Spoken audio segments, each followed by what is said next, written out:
Good day, everybody. This is Yin Yang in California with Morsels of a Thought, number 1663, 1663. We're getting really close to the good Chinese numerology number. Again, another one, I guess. Anyway, what's going on today? Today, we are reading TR Tuesday, The Rules Tuesday by Ellen Fein and Sherrie Schneider. Not Your Mother's Rules, The New Secrets for Dating. Ellen Fein and Sherrie Schneider, New York Times best-selling authors of The Rules, now with their daughters too. We were reading to look at confidence. Confidence looks good. Confidence is good. We are continuing in that stream of thought. And as a matter of fact, we never will end such a stream of thought. Confidence will always be good. And here we go. Morsels of a thought of wisdom are for people to find out what's good for them to do, and knowing the good thing to do is wisdom. Doing it is acts of virtue. So we're acting on wisdom to bring more virtue into the world. We want to have a um I have to tell you what happened yesterday. I had an interesting situation occur. Um Somebody was very upset with me for asking about where funds are. So she got, quote, "I'm in your face now because you tried to interrupt me." And I had said, "Give me 6 feet." And the first time she said, "I can do that." And she did it, but angrily. The second time she said, "No, I'm in your face now because you tried to interrupt me. Don't you think that I can't do things to you? I got the votes." And I said, "Well, vote me out. I'll just vote right back in, and that's how it worked. Um, so what I thought of was Ellen Fein and Sherrie Schneider's book, The Rules Handbook, A Guide to Creating Loving and Lasting Relationships. I may not love this person, but I was taught by these authors as well to use my higher self to respond to anything. So I stayed seated where I was. I did not get up. I did not raise my voice. I simply kept on talking the way I would, and I didn't let her interrupt me again. I said, you're hiding something. You're not letting us know where the funds are, and we all have a right to know where they are. You're not letting us know who's handling the funds. You're not letting us know who's got the signatures on the funds. So she threatened me. So I have to say, the rules are really good for making sure that you don't bite somebody's bait. Don't bite somebody's bait. I don't like to get into this. I hate to get into this, but it was bothering me because it destroys my peace for a little while. And here I am. So here we are. Anyway, texting versus calling, a great debate. Back to the authors, back to Not Your Mother's Rules, the new secrets for dating, uh, um, time-tested secrets for capturing the heart of Mr. Right. The daughters here are going to talk about texting versus calling because younger people than me don't call and talk very much on the phone anymore. They usually write everything. So here we are. The author's daughters say, obviously, nothing is as disrespectful as a text message breakup, and hopefully you'll never experience one firsthand. But do the same rules apply to a text message ask out? The idea of a guy asking a girl out via text message may sound a little juvenile, like those middle school notes you'd find in your locker that read, "Do you like me?" with boxes for yes and no, but we don't think so. These days, it doesn't matter whether a guy calls, texts, or even emails to ask you out, as long as he asks you right. Especially if you've been texting each other already, which, let's be honest, we're sure you have been. He shouldn't have to give you a call when he wants to pop this particular question. To be honest, wouldn't it be a little awkward if he did? Who even talks on the phone anymore? The point is, he asked you out. Congratulations. So it's okay if he asks you out by text. All right, we read this particular part. Um, okay, if a guy is texting but not asking you out, you have to cut him off until he gets that you are too busy to just chat endlessly. This freezing him out plan is not about playing games, but about boundaries, self esteem, and self worth. Men will eat up your time if you let them. Many women waste hours or days politely texting guys back throughout the day, yet find themselves dateless on Saturday night. Rules girls don't put up with aimless chit chat. Remember, the point of texting a guy back is to get a date or to be in a relationship, not to talk all day. But what if a guy stops texting you and never asks you out because you didn't answer every text? Did you do anything wrong? No, he just wasn't that crazy about you to begin with. He's a time waster. Next. We know that waiting won't always be easy. In fact, it might even get harder when you are in a relationship and he knows your schedule or sees that you answer your girlfriend's texts in 2 minutes. When you are with him, we suggest leaving your phone in your bag and not holding it in your hand all night so he doesn't think you are glued to it. Don't show any interest in your phone or become animated or giddy and say, "Oh my God, my BFF just posted the funniest photo," when you get a text. If you want to make it seem plausible that you are slow to reply, then don't seem obsessed with your phone. We are not telling you to be disingenuous, but if you want a guy to stare at his phone, wondering when you are going to text him back, if you want a guy to dream about you and think about what you are doing when you are not with him, and if you want a guy his heart to pound while waiting for you to text him back, then don't answer him so fast. Making him wait to hear from you will make him think about you more, not less. And isn't that what you want? So, morsels of a thought of wisdom are for us to decide on what the right things to do are. Those are a form of wisdom, knowing that. And then doing it is actually a form of virtue. Okay. Talk to you later. TTYL. Always end everything first. Get out of there. GOOT.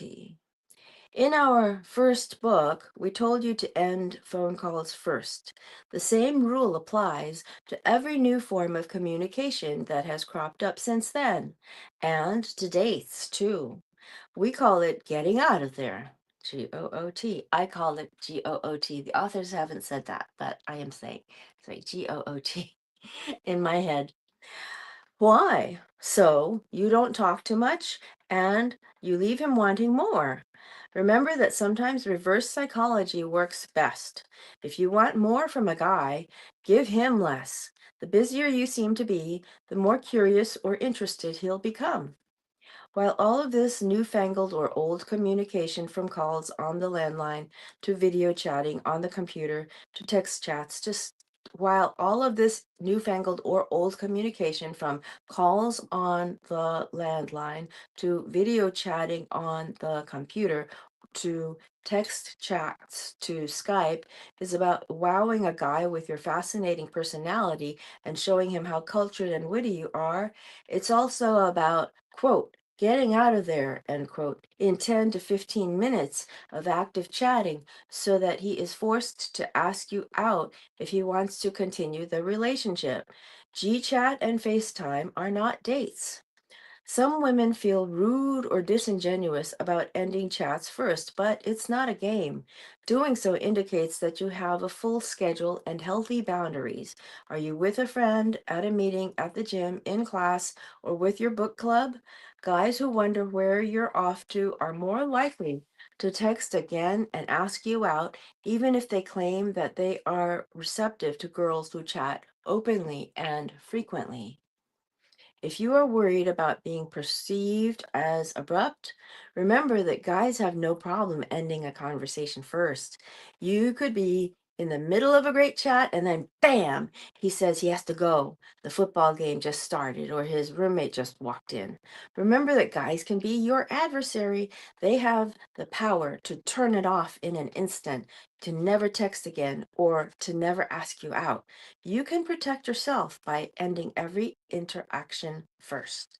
Let's be honest here. It's not that you can't end a conversation first, it's that you won't. You become so obsessed in a conversation that it's as if you are in a trance. Oh my goodness. Yes, yes, yes, yes. I could have avoided yesterday's interaction if I'd only done the rules on the person I was talking to on the phone first. Because somebody came to my door and said, "Can you come down and talk with me?" And that's when that whole thing happened. I should have just said, "Okay, let me get off the phone first." Got off the phone first and let the guy talk to me. And I would never have been down where that incident all happened. We say incident nowadays instead of accident, don't we? And we also say incident instead of incident, I guess. So anyway. Maybe your BFF is sitting right next to you screaming, "Stop texting already!" and actually tries grabbing your phone out of your hand, but to no avail. Or maybe you grab your phone back and continue texting. You ignore your girlfriends or family while sneaking texts under the table at restaurants or by excusing yourself to the bathroom. Your friends and parents eventually get fed up. They will. Girls have convinced themselves that they will lose a guy if they end the chat too quickly. They are afraid he will lose interest and move on to the next girl if they get out of there first. Of course, we know the opposite is true. If a guy likes your book, spoke to you first, called or texted you first, and you end the chats early after 10 to 15 minutes of active back and forth, he will try you again or ask you out. If he really stops texting you, it's not because you, quote, got out of there, end quote. It's because he doesn't like you enough. You don't want him. You don't want to keep chatting with someone who isn't interested enough to text you again. You can say, I only have one I only have one bar left on my phone, or gotta take this call, or have to study, or work is crazy, or spin class starts in 5 minutes. You don't have to have a perfect conversation, Ender. Anything will do. There's no reason to feel bad. Remember that even therapists go by the clock and tell patients in the middle of a good cry, your time is up. Why can't you end a casual text conversation first?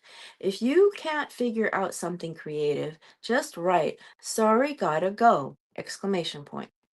And turn off your phone for a few minutes to create space and distance. Just like we told you in our first book to set an egg timer to end calls. If you truly feel incapable of ending a conversation on your own, ask a friend to send you a reminder. If you know you can't trust yourself, don't answer him at all. Leave your phone in your bag, in the car, or in another room. It's probably best to leave it in the car with the power off or the ringer off or all alarms off so that it doesn't attract robbers to the car. Burglars, I mean, car burglars. And don't wait for that perfect moment or lull in the conversation to end the meeting. Who knows when that will be? Just keep track of time and end the chat first. G2GO. G numeral 2, capital G, capital O. Don't run the risk of his shutting it down first. You will be the one wondering why he had to go, and you will start spinning it into something bad in your head. If he ends the conversation first, you might feel so insecure about the relationship that you text him again later to make sure everything is okay and wind up breaking another rule. It's like fairy dust. When you don't let him end interactions first, you somehow cast a spell on him and he always wants you more. So, fairy dust. Let's remember fairy dust. GOOT, get out of there, is like fairy dust. Tips for keeping the conversation short. Always write less than he does. Don't ask too many questions. Okay. And in Morsels of a Thought of Wisdom, the fortune cookie said, knowing the right thing to do is wisdom. Doing it is virtue. I'm trying to bring more virtue in the world with Morsels of a Thought every day. Today has been Morsels of a Thought section episode 1663 days in a row. And even when I was sick, and even when I was out of town, and even when there were holidays, I would come on. So anyway, mm, tips for keeping the conversation short. Always write less than he does. Answer his questions within a sentence or two, but in a witty way. Oh my gosh, I have friends who can do that so well. Don't introduce too many new topics. Let less text fest develop. In an attempt to bond with a guy or to catch his interest, a woman will keep a conversation going by answering his questions in great detail, asking him questions, and introducing many new topics. Here is an example of what not to do, and here's a whole page. Him, hey, what's up? Her, just studying. I have a biology test tomorrow. My roommate is sick. She got so wasted over the weekend, she threw up all over the new rug in the bathroom. I told her not to have more than one drink, but she never listens! Exclamation point. Him, bummer. Who's your teacher for bio? Her, Rinaldi. He's the worst. My friend Jackie is in the class and hates him too. Do you know Jackie? Him, he's such a pain in the ass. I had him last year. Notice he didn't answer her question.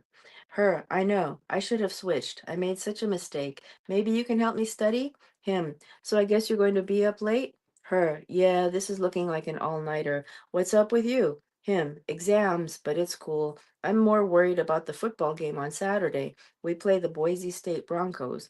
Her, I'll be there. When does it start? Him, 3 p.m. on Sunday. Gotta run to the gym. Her, okay, bye. I'll see you then. What time is the tailgate? She didn't end it first. She said way too much, and he didn't even make plans to see her. What a waste of time. Here is a much better example of how a texting conversation might play out.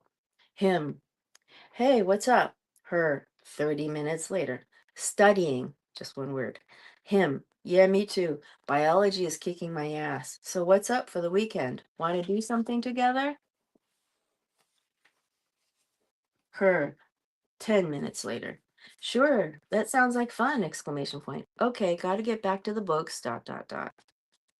This rule applies not only to calls, texts, and all other forms of instantaneous communication, but to dates too.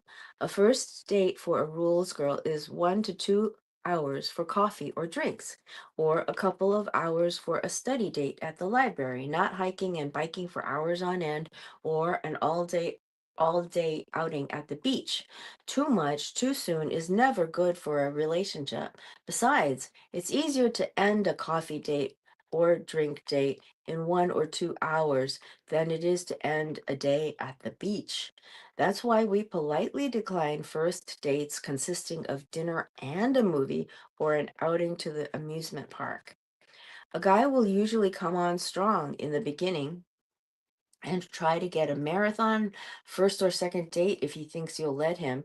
Even though he initially suggested such a long date, he may think you are too easy and eager and get bored by the third date, if there even is one.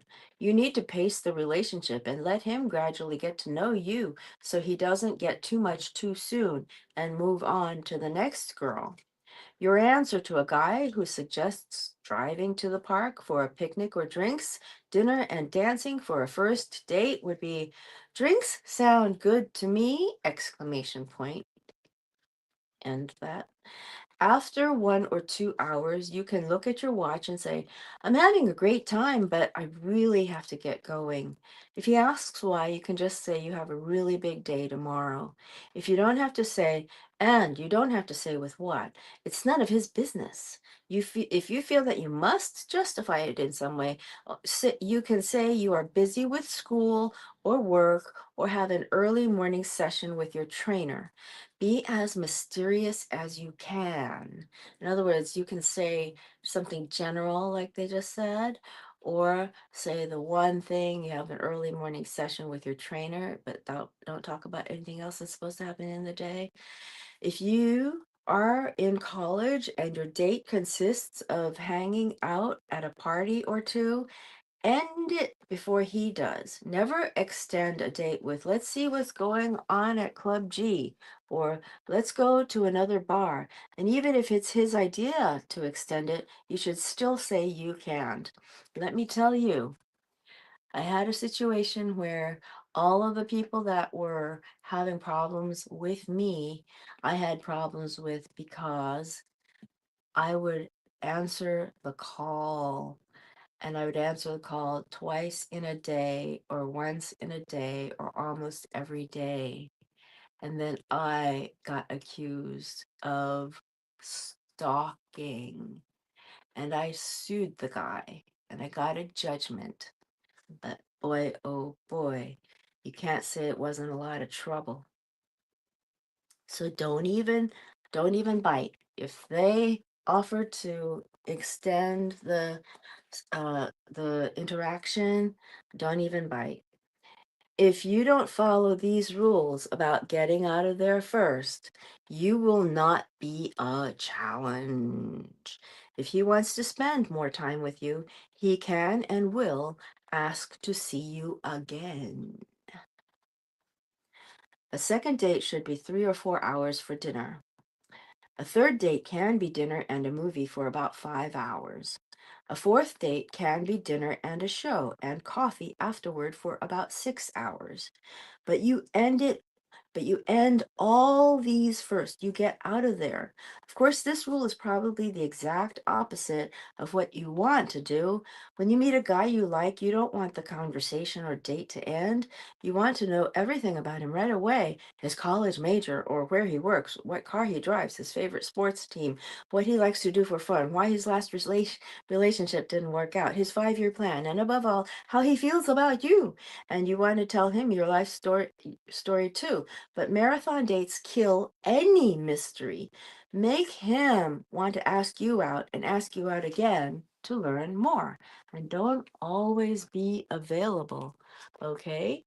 So if you like what I read to you, please go to my YouTube channel and uh, like and subscribe.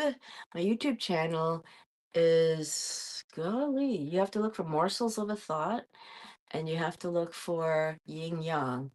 I have to figure out, oh, right, my address is at Ying Orange 99. At Ying Orange 99. I can change that, but I haven't done it yet. Okay, so call call me. Call me? No, I'll see you tomorrow, okay? Old Kinderhook.